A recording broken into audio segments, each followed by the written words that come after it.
What's up, internet? My name is Matt Gisantana. Welcome to the office where we discuss tech and the world around it. So I've been using the iPhone 11 as my primary phone for the last 3 weeks. And being that this is perceived as the budget-friendly or the most inexpensive phone in Apple's lineup, it really surprised me in what value it offers to someone like myself who is a creator, photographer, and someone who mostly goes after the highest end device. So for the last 3 iPhones that I've purchased, I've actually gotten the 64 gigabyte version. Now, while everybody likes to protest that is just absolutely offensive that Apple includes 64 gigabytes when they should start at 128, personally, I don't really see a problem with it. I used to use Google Photos, but now I'm mostly using iCloud. Even with all of my apps installed, which is 100 plus apps, I don't go past about 20 gigabytes on my phone. Everything is really offloaded into the cloud, and you really can't avoid using cloud services. So being that Apple charges $9.99 a month for 2 terabytes of iCloud storage, it only makes sense for me to get the cheapest iPhone and offset the cost of upgrading that iPhone with a bigger storage capacity by utilizing the cloud storage instead. And honestly, it's more convenient for me because I have all Apple products: Apple TV, iPad, MacBook, iPhone, and having everything synced up and available to me is way more beneficial than trying to have everything stored on one device. So before we get into this review, I want to let you know that this was purchased with my own money. This is my primary device. This was not a review unit. And my primary purpose of getting this iPhone was mostly to get back into the iOS ecosystem because I had recently switched over from Android. So one of the first things that I noticed when I picked up the iPhone 11 in comparison to my Note 10 and even in comparison to my iPhone 10s and iPhone 10 that I had in the past is that the battery life is not that great.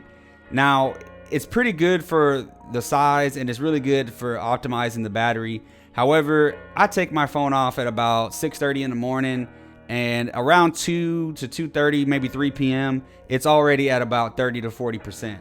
Now that's pretty good. However, coming from the Note 10 where it had a huge battery, there's really no comparison. I was able to go a full day and end the day at like 10 p.m., 11 p.m. with about 50 to 60%. So this being such a smaller phone and a smaller battery, I understand that I'm not going to get the same battery life. I have wireless chargers everywhere. For the most part, when my iPhone is sitting down, it is charging. So when I pick it up, it's usually at about 80 to 90%, regardless of where I'm at. Next, I want to talk about the screen.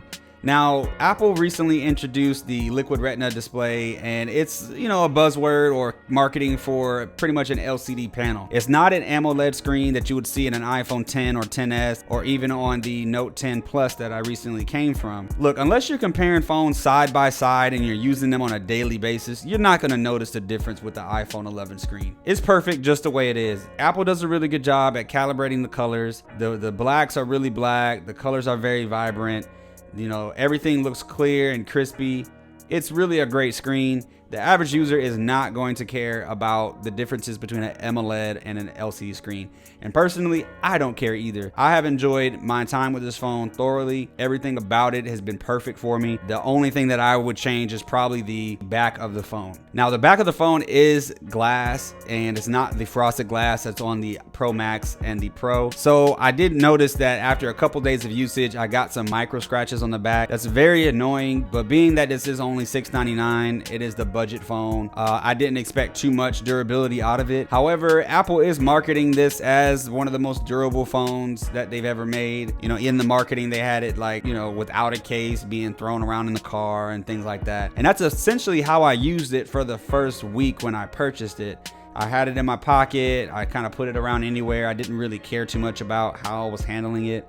And that's how I got those micro scratches. So just keep in mind that you're probably going to want to get a case when you purchase the iPhone 11, even though it is marketed as a pretty durable iPhone. Now, FYI, I picked up the Apple silicone case. Now, it's not my favorite case in the world, but it provides a lot of grip. And also, Apple's first-party cases fit to the phone very, very well. They do a great job of protecting it. The only thing I just don't like about this silicone case is, if you got, greasy hands, or you put oil or lotion on your body and you have lotion on your hands, the case gets really, really gross. Like I have to wipe this thing down with a microfiber cloth probably 2 to 3, sometimes 4 times a day, because it just starts to feel really, really gross in my hand. So I'm looking to pick up some other cases to review. If you guys have any suggestions, definitely drop a comment down below and let me know what I should pick up. So last but not least, let me talk about my favorite feature of this phone, and probably the best feature of all the iPhones this generation: the camera. Now, this camera has surprised me on a number of occasions, because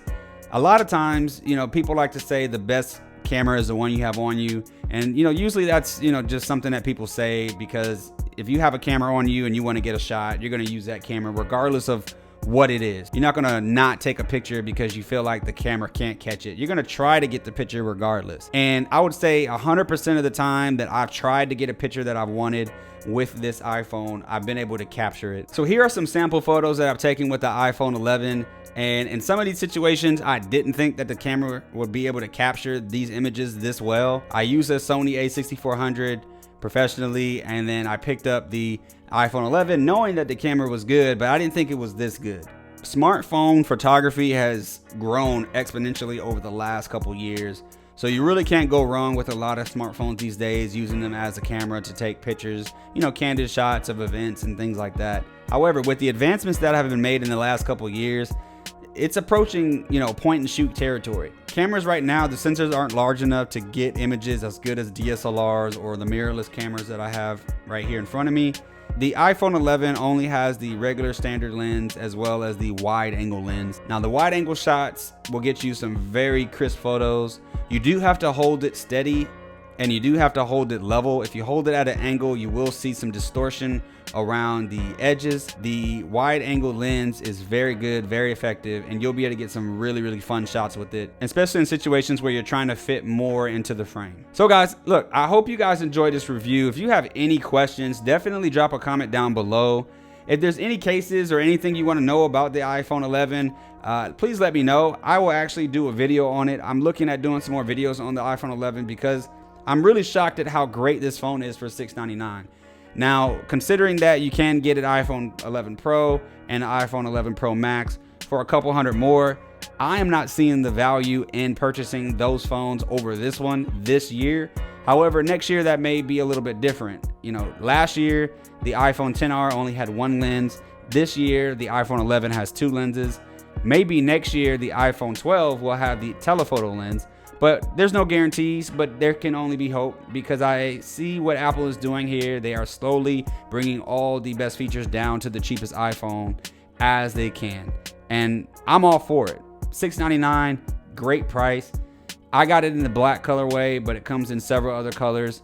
If you look at Apple's website, you can see that they have a couple cases available for it. They have a black silicone case, white silicone, and they have their standard clear case. That's it for the iPhone 11. There is no leather options or any folio or even the smart battery case that they normally have for their iPhones. Now, that's subject to change. Usually they can come out with the smart case a little bit later, but as of right now of this video, they do not have a smart battery case. Thank you guys for watching. I'll see you in the next one. Peace.